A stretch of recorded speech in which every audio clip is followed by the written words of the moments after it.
Don't you want the story twice? Have no fear, the studios say remake so.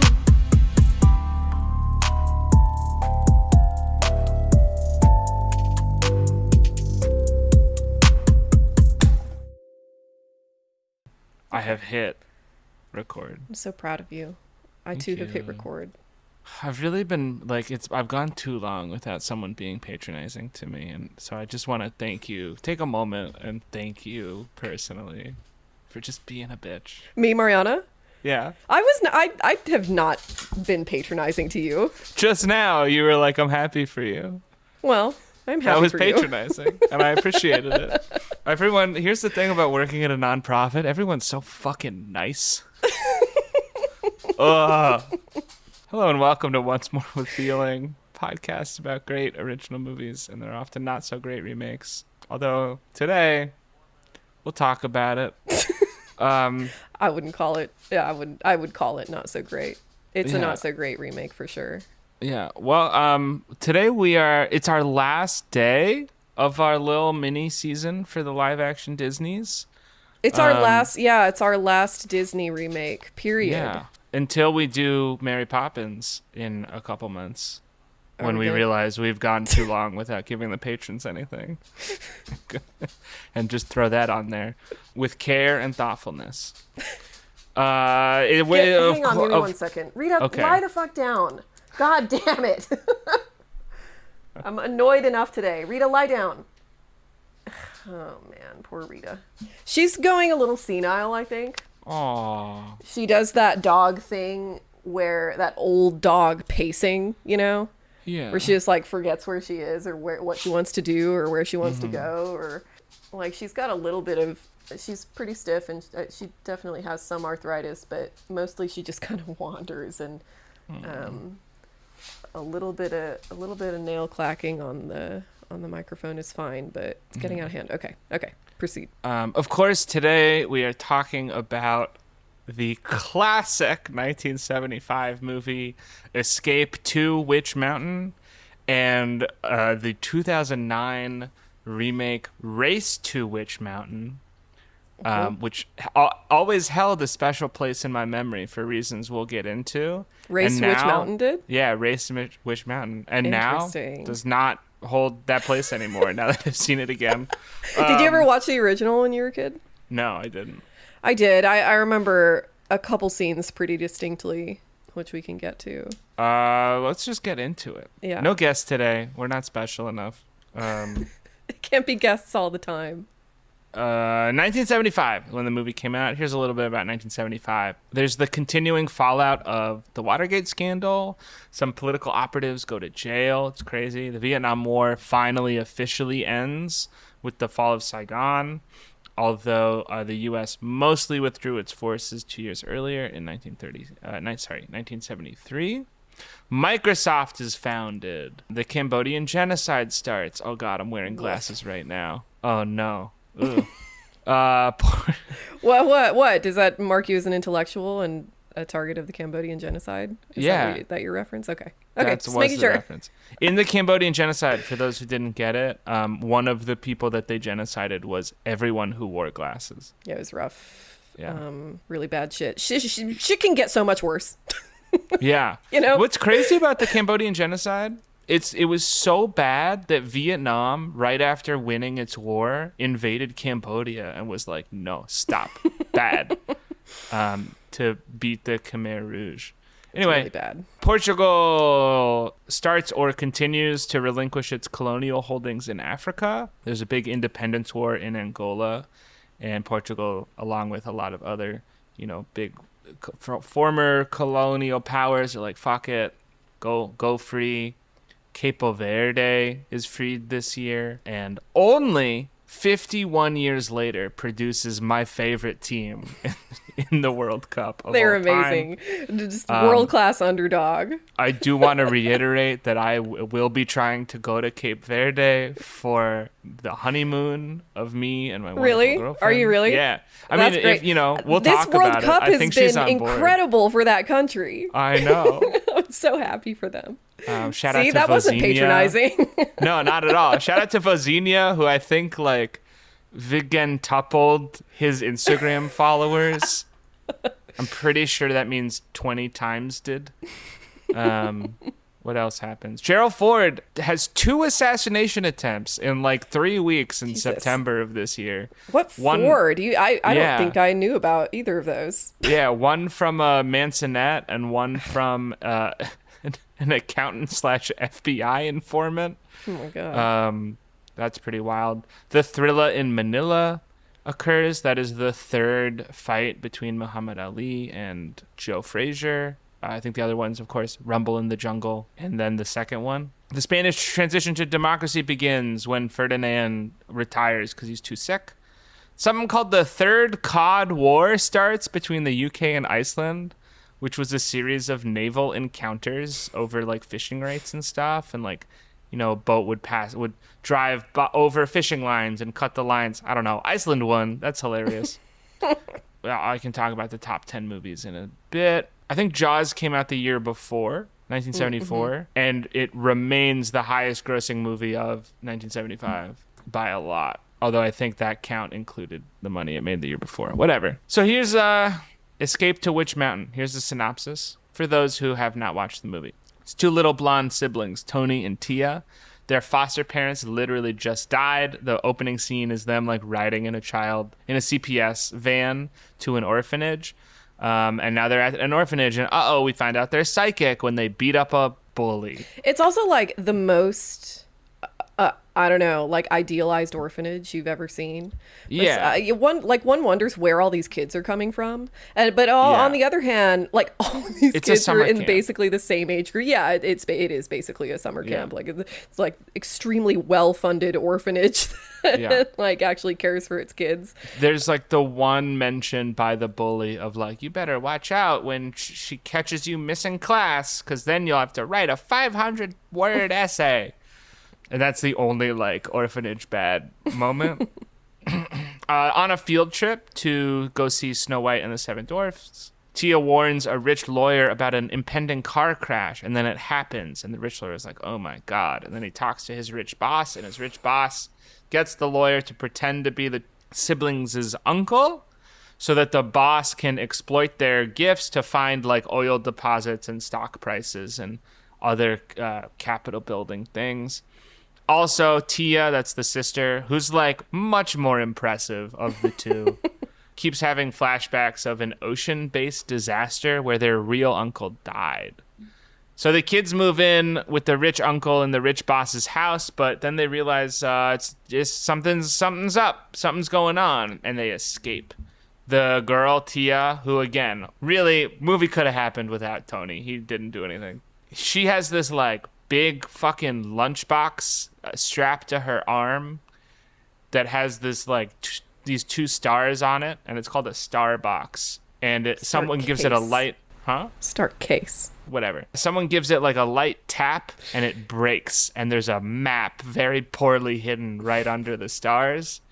And they go, wow. There's like a panel on top, and it's screwed in, and the bully like, I don't know, say it drops on the ground. Taps it. Yeah, and one of the screws Lightly pops loose touches and it with his it finger. swivels out of place, and there's a map there. So they're like, oh, we gotta follow the map. And then they find this cranky, nice man named Jason O'Day who's like driving a Winnebago, and he helps him out. So the rich boss puts out a reward for the capture of these kids. The kids make it up, like they start going towards like Witch Mountain. And so like the boss's henchmen, and then the mountain sheriff of this mountain town, and then a violent mob of murderous vigilantes. Yeah, everybody grabs their rifle. Yeah, they all have rifles and shotguns, and they're like, they're witches. We saw them float a thing and do something witchy. They're witches from Witch Mountain. Yeah, because Witch Mountain is where I guess these kids' people had settled. So this town has this pre-existing relationship with Witch Mountain, and all the weirdos, the foreigners live up there. Who nobody knew where they were from. So the kids are helped out by a real life bear who, by the way, according to IMDb trivia, so I don't know if this is true, almost killed the actress who played Tia when she tried to help bathe him. Aw. She wasn't mauled or anything. She was just like, he just like picked her up and shook her around a bit, but like, ooh, be careful with bears. They escape everybody. They make it to Witch Mountain, and then like the RV starts to fly because they're actually aliens, and then their dead uncle is actually alive because he didn't get eaten by sharks. He talked to the sharks and convinced them not to eat him, and then they fly off in a flying saucer. The end. It's pretty silly. Yeah. It's pretty silly, but it's pretty watchable, I think. It's watchable. I don't know if you should. Tell me about how it was made, Gus. I'll tell you a little bit about how it was made. So it's based on a 1968 book by Alexander Key. I think there was like a trend of mystical, magical children and teens in this era. And the movie Carrie, which we will be watching in season 2, came out in the movie came out in 1976. I don't know when the book came out. It would have been that up real quick. Late 60s, early 70s, I think. 1974. Oh, okay. It's a little later than I and then expected. like Star Wars 1977. Like a lot of like young people being able to move things with their mind. Oh, yeah. Happening right now. And Yeah, this I is love one of it. those That's one of stories. my favorite tropes ever. It's like Matilda. Matilda. It kind of is that I think is sort of the beginning of the YA genre. You know, like that's in earnest what kicks off the YA genre. Is 1988, this, like, not even magical close. child trope. And I think that's awesome. I think that, I don't know, because I think that's something that every kid experiences, you know, where it's like, yeah, sure, my friends are awesome. And you know, I understand that everybody's unique and important or whatever, but like, I'm special probably, you know? Yeah. And I mean, better even. You know, all due respect, like to this day, I still pretend to open sliding doors with the Force. It's just instinctual by now. Sure. But I mean, like, I think that kind of imagination is really good to cultivate and encourage in children and in adults, obviously. But that, you know, as much as I am sort of loath to attribute utilitarianism to imagination, there is a utility to this kind of trope. It's there to teach kids about responsibility, you know, that like all of these magical kid tales are about like, okay, you are special, you're the chosen one, congratulations. Now fucking crazy shit's gonna happen to you and you need to like decide what the best decision is as a person with power, which is good. You know, like that's interesting and appropriate for kids to start thinking about when they're, you know, turn 10 or whatever. So I love this trope. And I think it's interesting in the context of this story specifically that it is still, even though they are aliens, it is still very much a magical kid trope, you know? Yeah. Because like one of the strengths of this movie, I think, even though I don't think it's particularly good, but I think it also especially drags in the last half when like Tia starts like regaining all these memories and it's just fucking exposition city. They do this thing whenever she has a flashback that's so fucking funny that like she'll get this look in her eyes and then they'll do the flashback and then some other character will be like, Tia, you look like you're remembering something. And it's like, I watched this with my wonderful girlfriend, and I turned to her and I was like, did they invent flashbacks? Were they like a new device that they had to explain all 6 times they show up in the film? It's true. They use it a lot. We're like pretty loosey-goosey with pacing. In the 70s very and loosey-goosey prior. with pacing, and they kept like naming, like pointing out literary devices that they were using. Like right at the beginning, they're in the orphanage and they're hearing these dogs bark. And Yeah. they're like, do you hear those dogs? Uh-huh. I do. They must be 20 miles away. How can we hear them? We can only hear things from places we've been or places we're going to be. Do you think we'll be there soon? Like that's basically verbatim dialogue from the exposition movie. is out of control. And then also we're like I would be interested to see, I don't know, do like a little historical study about child acting styles. Yeah. And figure out when they changed to be more naturalistic, because all the adults in this movie fucking nail it. They're all really good. They're very good. But it's just like a standard of child acting before some kind of date, I don't know, where they suck. They're just bad, you know? And it's no fault of the kids. It's just that they're being directed to pick out the most obvious line read, you know?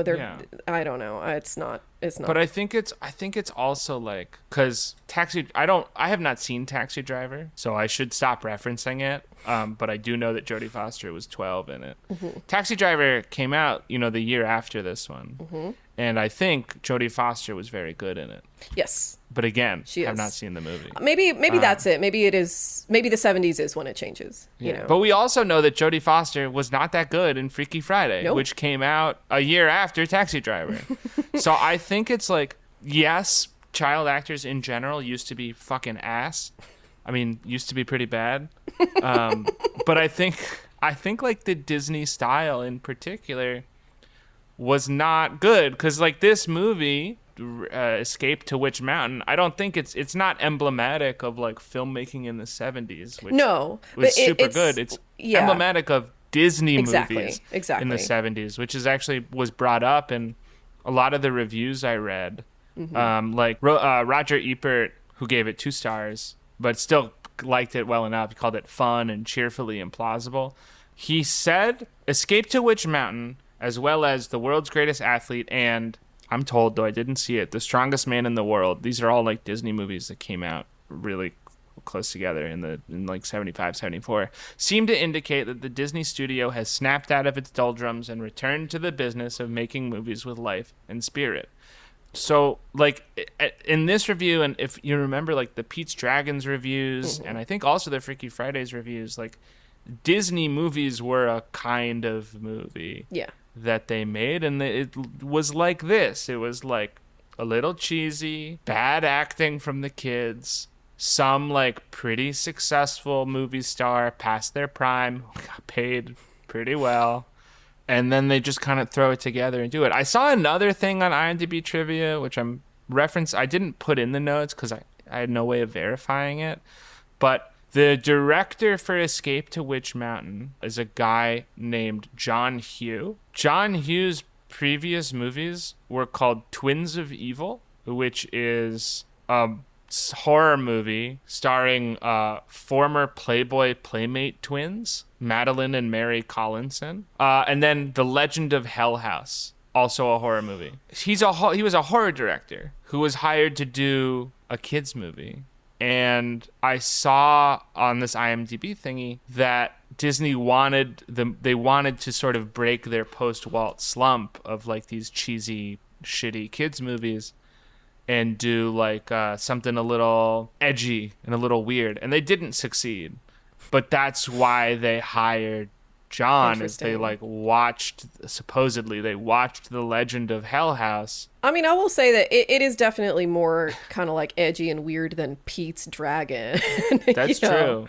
I think the reason the exposition starts really dragging things down later on is because they have to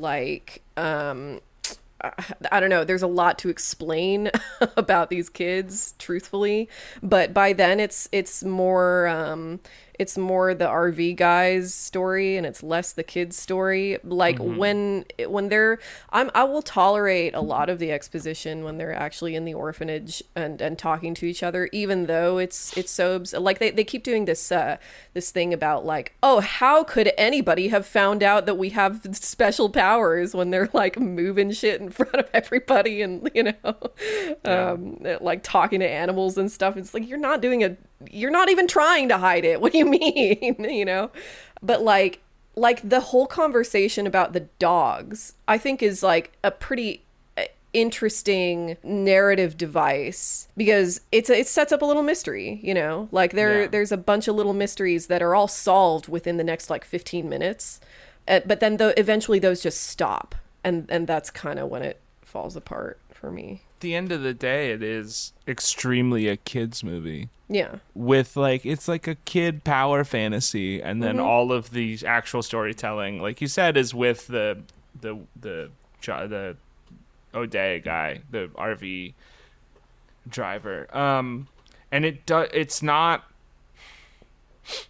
a lot of the reviews were like kids and adults will find something to like, which is not true anymore. And I think it's because we've been spoiled by Pixar, which actually does that, or used to do that, sometimes still does it really, really well. And this is like, this one feels like they compartmentalize the kid part and the adult part. Right. So it's like when it's interesting for the kids, it kind of sucks for the adults. And when it's like interesting for the adults, it kind of sucks for the kids, which is interesting. Meg Matthews for Films in Review, which I assume was a magazine, said a sci-fi thriller which should please all ages.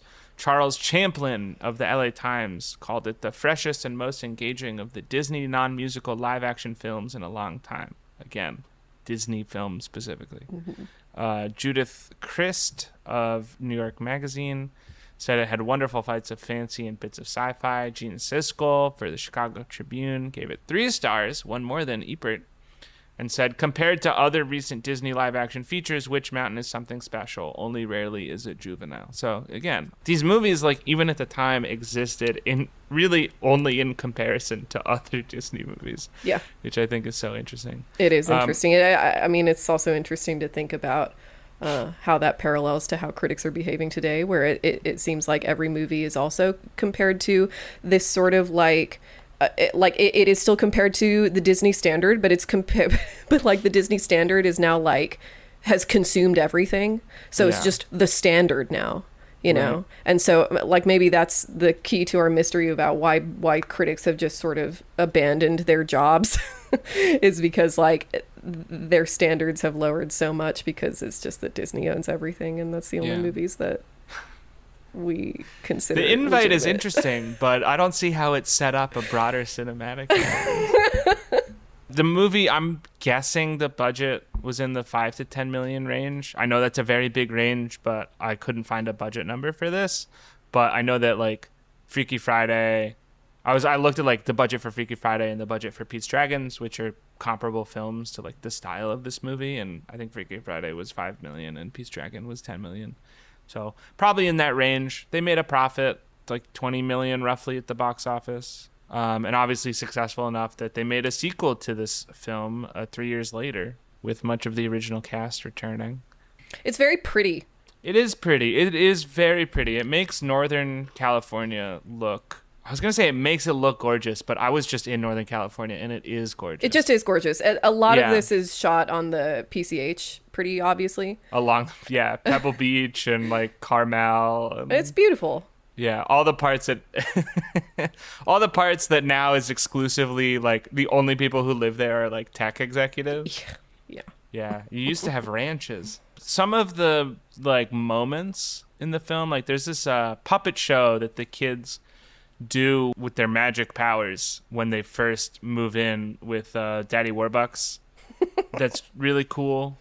It's like all these like floating marionette puppets. One of the scenes that I remember from being a kid and watching this, that in like the teacher's lounge at the middle school my mom worked at, this is the kind of movie that they would have in there. And the scene where they walk into their new bedroom, which is just like the coolest bedroom any child of the 1970s could imagine, where they've got like an ice cream bar and like their cat has its own room and, you know, a trampoline toys as a drum. 4 poster beds. It's silly, but it's like, it is very fun set dressing. A crazy new place. I like that. That was really fun. I was really interested by the inclusion of the harmonica. The boy sibling, he can move things with his mind, but like only through the harmonica. Yeah, you've been shitting on his powers, but I think that one's pretty cool. Well, it's just so like he doesn't drive. He doesn't do anything because guess what? The girl can also move things with her mind, just like a little like worse. But she can also read minds, and she can also see the future. And then like the boy's like, if I play the harmonica, I can make a puppet dance. But I want to know if were harmonicas like a big thing for the youth back then? Like why the harmonica? No, I think it's just that they're portable, you know. There's a lot of things that are portable. Like what? A wand. A wand? A wand. A tennis ball. What is it? How are you going to use a tennis ball to make stuff move? What are you talking about? How are you going to use a harmonica to make stuff move? I mean, it seems to me like it's less important that he's making stuff move with it, and more important that it's a bit of aural interest, you know? And if you're going to use a musical instrument to make stuff move, it seems like a harmonica is a pretty intuitive choice, because you can just put it in your pocket, which is the same reason harmonicas are popular among like folk artists, which might be the answer to your question. They are. It does seem they are pretty popular. They were popular enough, like as far back as the 40s, that the Department of War at the time like kept giving this big harmonica producer brass so they could keep making harmonicas to distribute to soldiers for morale purposes. Oh my god, can you imagine the terrible harmonica pop-up harmonica concerts among the troops in the 1930s?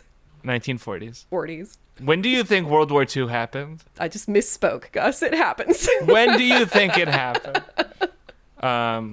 Yeah, I don't know. Bob Dylan, probably pretty big at the time. I could accept that harmonicas were like a big thing.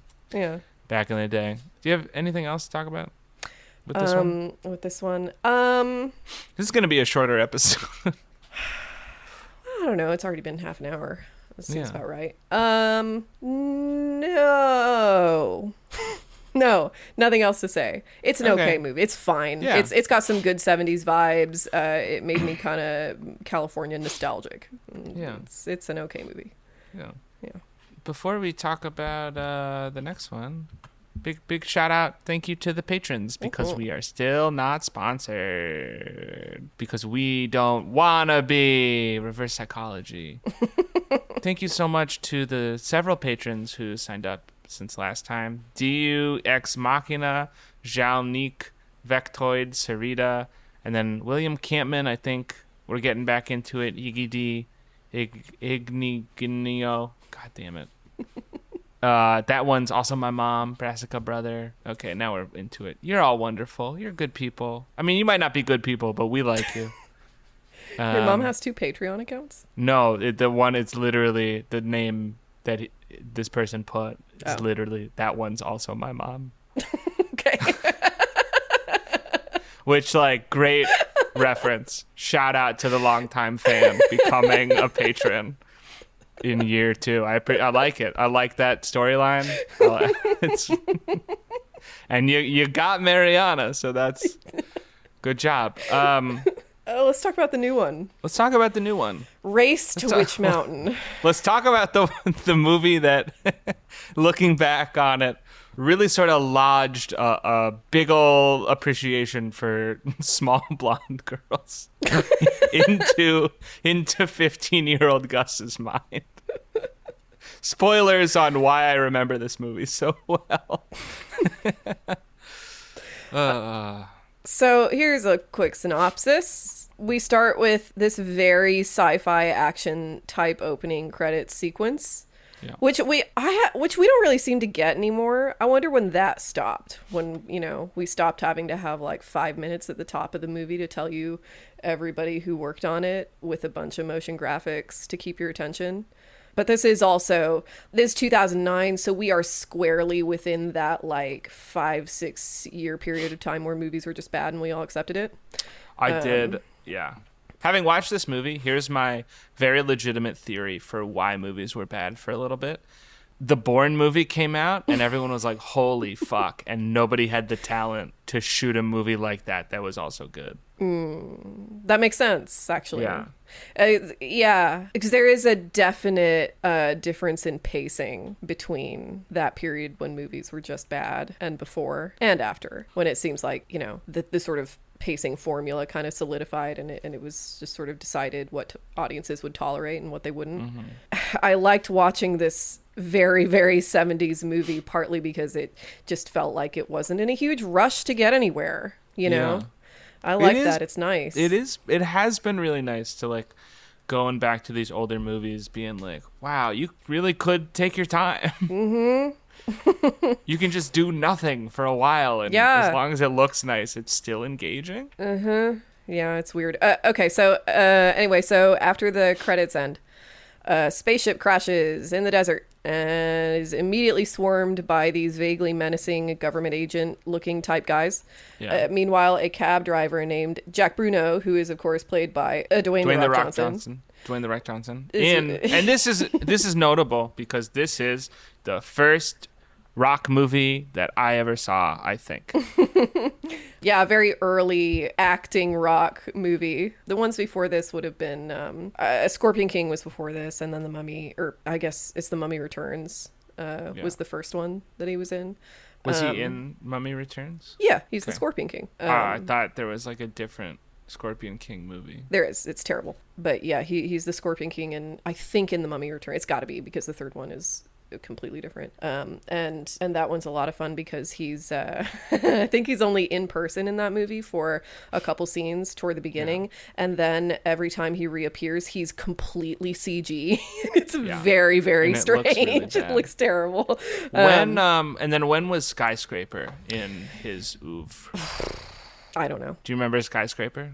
Vaguely. It was bad. Yeah, they're all bad. Yeah. In this era of rock acting, I good for him. One of the things that I do kind of like about this movie is it's a good, for any sort of like rock historian, like looking back through his filmography, it's fun to see actors who are not actors initially get into the craft. Like you can see him really trying to act, he was trying in the whole movie until the epilogue. Yeah. Which was crazy to watch. And it's like I think that's very charming because The Rock is just, he's such a charismatic guy anyway that like he's just kind of, riding the fumes of that charisma throughout this whole movie, and you're rooting for him. You want him to succeed in his acting project here. So, oh my God, we're only 2 sentences into this synopsis. So he's a cab driver in this movie, and he drives this astrophysicist to an alien UFO convention. Excuse me, a hot astrophysicist. A very hot, heterodox astrophysicist. What is heterodox? Oh, like the opposite of orthodox. Oh, like, sure. Yeah. She thinks aliens are real, and he's like, "Come on, lady." Yeah. Yeah, he says it just like that. And then she invites him to her lecture because she wants to fuck him. Who doesn't? He's The Rock in 2009. So a little while later, he's confronted by a couple of mob dudes because he's like gotten out of prison a few years before. He's like turned his life around. And as he used to be a driver for the mob.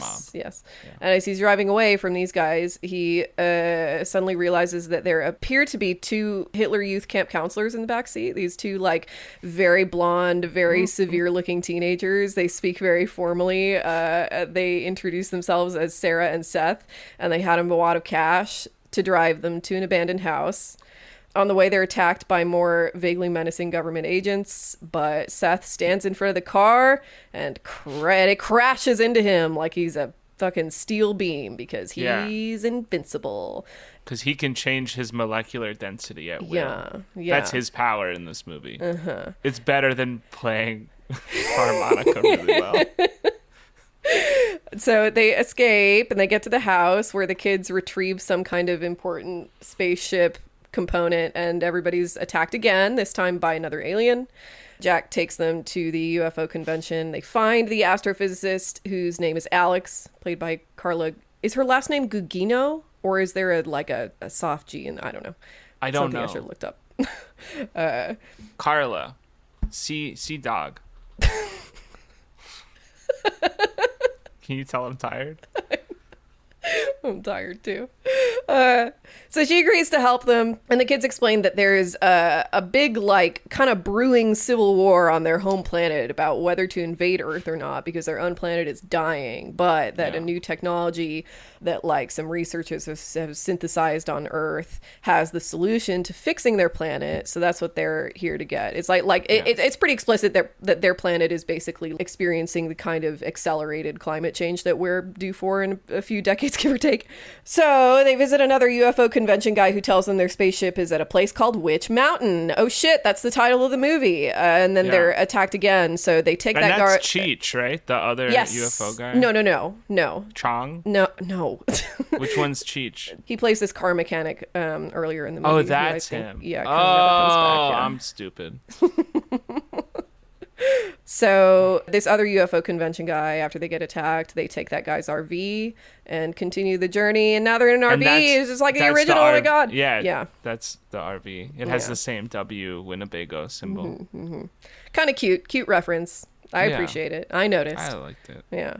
But then there's still like 25 minutes left in this movie. This is the point where I texted you and I was like, how is this movie still fucking going? I'm watching this movie last night and I'm like, this is when I checked out and I was on my phone. I'm not ashamed to admit it. Yeah. and I receive a text from Gus that said precisely what I was thinking in that second, which was, how is this movie still going? And I said, "Oh my God, we're just like Sarah and Seth. You said, we're the so fuck in you sync." talking about, dog? You said, I was the too. fuck you talking about? What happened there is that I was too embarrassed to assume that you must have been talking about, that you must have had the same thought as me at the same time. I thought that would maybe be, couldn't be. And we couldn't be friends. So there's a lot of runtime left in this movie at this point, and it's all action sequence. They get to, I don't know, they get to a place and they're attacked, and they like escape and go to another place and they're attacked, and they and then there's a spaceship and they're attacked. And they're attacked, and they shoot the kids, but their power transfers through holding hands, and so nobody dies, and then they escape on the ship. But then like there's this crazy genetically shot modified where alien robot thing chases them, and then they beat it, and then the movie all the government guys, like, so The Rock and Carla Gugino and these two teenagers are all standing there holding hands as these government agents are actively trying to shred them to bits. It's a shot I of, like, all the bullets coming at them. I thought it was like an accidental shot, and then everyone started shooting, and I was like, wow, well, you don't expect a reference to Kent State in a 2009 Disney I mean, movie. it's pretty interesting, I think, that in this movie compared to the original one, like in the original one, it is like a matter of common knowledge that they expect the audience to understand that rich people are bad. Yeah. Because like greedy rich people. Sure, but is there any other representation of any other kind of rich person in that movie? Whoever donated to the orphanage, I guess. I guess it would just be greedy rich people, because they're perfectly happy to go live in this house with all this stuff. But as soon as there's this like quid pro quo suggestion, they're like, oh no, we can't do this. We can't allow the capitalists to exploit our powers to gain ever more capital, and so they leave. But in this version of the movie, the government is the explicit bad guy, and we're expected to all be already bought into that, which I think is kind of interesting. So definitely a time capsule for the era, because a lot of movies back then, it's a horrible thing to say about 2009, because the government was being shitty. Like it was like Iraq, Afghanistan, Patriot Act, like all this shit, police over militarization, like sneaky, like I think like CIA involvement in Central America had come out recently. Like, yes, like the government was the default bad guy for a while, and then from that we got the Tea Party. Yeah, it's very much a similar kind of weird dynamic you pick up that we talked about with Flubber, where in the original Flubber, the guy makes the flubber and his immediate reaction is, oh my God, I got to tell the government about this, and to, like, give it to the government. And then in the new flubber, Robin Williams says, oh my God, I've got to sell this to a car company. To Ford, which is like, is not the same thing at all, but it is like a little bit similar, that at the end of this movie, the epilogue in this movie involves The Rock and Carla like teaming up on a big alien expose, and they like written a book about it. They become influencers, basically. Like this is the version of like selling the flubber to Ford. This is what you do in the age of information, is you like take all that information, you become an influencer about it. And somebody asks them about like, well, aren't you worried about government reprisal or whatever? And their answer is that we have publicized this so fast and become so notorious that they can't do anything about it. Yeah. Which is okay. Pretty interesting. Yeah. Pretty interesting thing to say. So that's the end of the movie. This was directed by Andy Fickman, who does these like family movies mostly, and directs a bunch of stage productions. He did She's the Man and The Game Plan. This was made for $50 million, and it made 106 back. It opened at number 1, is considered a real success, but nobody really liked it because, again, this is when movies are just bad. It's one of those rare movies where the critics score on Rotten Tomatoes is basically the same as the audience score, and both of them say it's like a D. It's at like 42-43%, which is about right for me. This movie is so fucking long. Oh my god. It is very long. How long is it? Days. The movie's actually still playing. We had to record the podcast it while the movie so continues long. in the background. It isn't actually that long. It's still under 2 hours. Like just It short is? of 2. Yeah, it's just short of 2 hours, I think. Oh my god. I was so sure that it was I know, but and like that's weird too, right? Because like the 70s version is like an hour. It's like a hair It's like over an an hour hour and a and a half. half. Yeah. Yeah. But it feels really slow. It feels like it's taking its time. The pacing is very like languid in that very 70s way. But the new one, it's like frenetic. Everything is happening so fast and there's so much happening, and it's just overwhelming though. Eventually you're like, fine, I get it. I understand what's going to happen in this scene. I think a really good example of this movie, if you can find it online, if you don't want to watch the whole thing, which you shouldn't, but you do want to know what we're talking about, is the fight scene in the like alien grow house lab. There's a moment where the big assassin alien hits the rock and there are 4 cuts as he flies through the air. And I was like, that would not fly. As bad as Disney movies are right now currently, although Spider-Man supposedly is good, I should go see it. Yeah, me too. At least there aren't 4 or 5 cuts for one move in an action sequence, which was the style at the time. Speaking of the assassin, I just want to say there was a line where they were like, that's the Siphon. It's an assassin that's trained to pursue its mission until it's complete. And I was like, that's just all a job. Yeah. That's like the expected thing that an assassin would do. That's not like extra scary or anything. So that's the kind of movie that it is. Yeah. There's another moment where they're running from the assassin and they go into a train tunnel, and then there's an oncoming train and they just barely get out of the way, but the train crashes into the assassin spaceship and explodes. And then the next scene, the military guys have arrived like at the site of the train track, and they're like, the train conductor is alive and he told us these things with just some minor injuries. And I was like, there was an explosion. He's dead. No. You spoke to a ghost, No. sir. Americans are invincible, all of us. That was fucking wild. I literally wrote like in all caps, the train guy is alive, excuse me, in all caps. I don't know if you can see that. There's a lot to not like about this movie. I think my least favorite part about it is that and I don't know. It's weird because the movie itself still functions, but I think it's made worse by the fact that this is the Rock's movie and not the kids. Like they're the driving force in the narrative, but they're not the main character. And I think that's I don't know.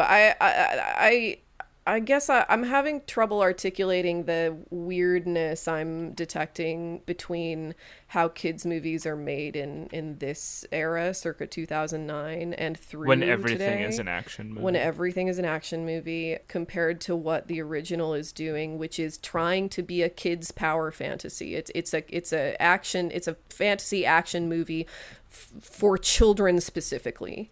This is also for children, but I think it's weird that the character the presumed child audience is supposed to relate to is Dwayne "The Rock" Johnson instead of other children. I don't know what to think about that, but I don't think it's good. I don't know. I think it lessens the movie if you're asking, if in a kid's movie you're asking the kids to relate to an adult. Mm-hmm. I just think that's unless strange. it's like big, right? Which is an adult but a child. Yeah. Mm-hmm. Yeah, I agree. I will say, like, the reason I had a good memory of this movie is I had a huge crush on Anna Sophia Robb, who played the girl.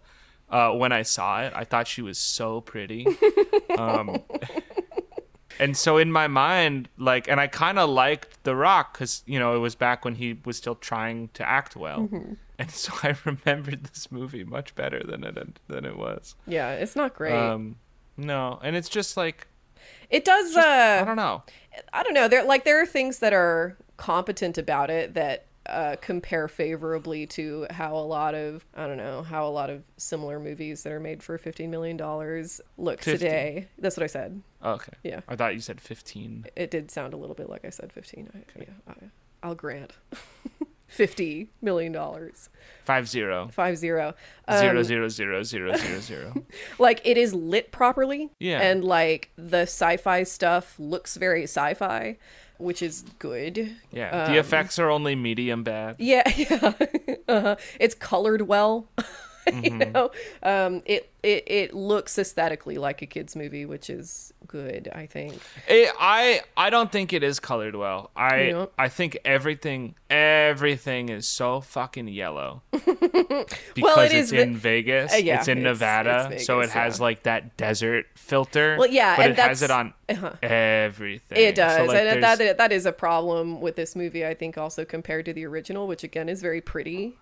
I don't know. It's like every movie after a certain point in time that is about aliens has to take place in the desert because of Roswell, and that drives me insane because like the desert can be very striking and beautiful, but that's never how it's presented in sci-fi movies about aliens. It's just like a wasteland. Desolate. It's awful to look at. Yeah. And I don't know, it's interesting to see how tropes start to solidify, start to kind of like calcify even, you know, where it's like nobody's doing this on purpose. It's just that this is an alien movie, so it has to take place in the grossest desert you've ever looked at. Whereas I'm sure they got some great like sponsorship money from Hollywood, Planet Hollywood, and they have Star Wars there's a lot of Star Wars characters at the convention, and this is before Disney owned Star Wars, so like they made a lot of use out of that license. That is not how people show up to UFO conventions, by the way. It's like this is not Comic-Con, you know, like nobody's showing up to UFO conventions in alien costumes. That's absurd. Yeah. But I don't know. It's like the assumption is always going to be that if it's about aliens, it's going to be in the desert. Whereas, like, I think a lot of the sort of the alien aspect is really underplayed in the original. And I think the setting has a lot to do with making it feel like it's not really an alien movie. Because it's in Northern California, and Northern California is very beautiful. And it's like asking you to... Maybe that's what it is. It's like it's asking you to value the visual beauty of Earth in a way that a lot of alien movies aren't, which I think is also kind of bolstered by how the kids are acting, since like because it's not their movie and because the kids have nothing to discover and there's no mystery surrounding them, so they know exactly who they are and where they came from. You know, it's like I don't know, the kids are just a device. They're kind of boring in that way. And one of the main differences that I think works okay within the context of the movie, but is just another trope that I'm tired of, is that the kids are like geniuses. Like it's not enough anymore for like, you don't see a whole lot of magic child fantasy anymore. Right. If you see any of that, it's child geniuses, which I think is sort of kind of troubling, really reflective of our values now. And the great news for that is that Harry Potter, the series, will be coming out this year. So shout out to J.K. Rowling, friend of the podcast, for saving us from the child genius. God, we can't just have one, you know. The magic child trope is so good. And so evergreen. I read so many Magic Child books when I was younger. They were everywhere. Harry Potter, but like Chronicles of Narnia, which I never got the Christian allegory. And guess what? Fucking still kicks ass. Great Oh series. yeah, it is great. All series. of them. The Last Battle. Oh my god, mind blowing. The Golden Compass trilogy. Outstanding. Mm-hmm. There's a book about this about this dimensional hopping kid, and I don't remember the name of it, but there were like 10 books, and I read 8 of them. I like those a lot. There was a book, I think I still have it. Yep, there it is. There's a book called, in fact, I'm going to go grab it 1 second. Because I haven't read it since I was like 12. I don't remember what it's about. What's it called? What's it called? What do we think the book is called? So when I was a kid, my cousin gave me this book called The Silver Crown, which was published in 1968. And it's very much a kind of Witch Mountain kind of story where it's about this like orphan girl who, finds this crown, and like her, so her house burns down, her family disappears, and somebody is stalking her, and she like goes on an adventure, and it's so good. And like, this is one of the things that I think works about the original movie that doesn't work about the new one, is that like the kids, like the situation, and this goes into my whole, like, this device is to teach kids about responsibility and agency and whatever, is that like the stakes are really high in the original, but they're also not that high because the kids can kind of foretell what's going to happen. Like, there's a sort of destiny about everything that and they keep reminding you that everything's going to turn out fine, which seems like a common kind of trope to sort of cut the severity of a lot of these situations in these magical child stories. But yeah, like later in the 20th century, early 21st century, it's like Artemis Fowl instead. It's like it's child geniuses instead. They know everything. Yeah. They're like 7 steps ahead. Yeah, I think that's worse, because then the implication is that like if you like, because like a genius, or at least like the kind of intelligence that we imagine we can measure, like that's something that you either have or you don't. And once a child, it's like any child could be Harry Potter. Yeah, but every child already knows if they're Artemis Fowl. Exactly. Yeah. Yeah. And if you're not Artemis Fowl, well then fuck you, I guess. Yeah. If you're not Artemis Fowl, you're never gonna know about the underground world of fairies. You're never gonna go toe to toe with Leprechaun and come out on top because you drugged yourself out of the time lapse. Did you see the Artemis Fowl movie that came out a few years ago? No. Was it terrible? Oh my god. It's an abomination. It's pretty incredible. I wish there was a remake so we could talk about it. Oof. They did sequel bait at the end. I don't know if you picked up on that one. Mm-hmm. Yeah. Where the thing glows like they're gonna, the kids are gonna come back, and they never do because they never made a sequel to this movie. I noticed that, I don't know, it is the kind of weird artifact that I like to see in a movie, that like, so there's a scene toward the middle where Dwayne "The Rock" Johnson loses the kids in a casino. Like he turns around and they're just fucking gone. So he runs around the casino looking for them, and he sees a pair of very blonde teenagers with their backs toward him and turns them around, and it's of course not them, but they look so much like them that the moment feels significant even though it's supposed to not be, Incredible. I really like it when that kind of thing happens in movies. I think it's super funny. Or it's like nobody involved could see it's like somebody did their job too well and nobody involved could see how this is gonna like kind of screw with the vibe of the whole thing. That's the one thing I noticed because this movie isn't very good. What else? I don't know if I have anything else. I don't know if I do either. Okay. I think that's it. All right.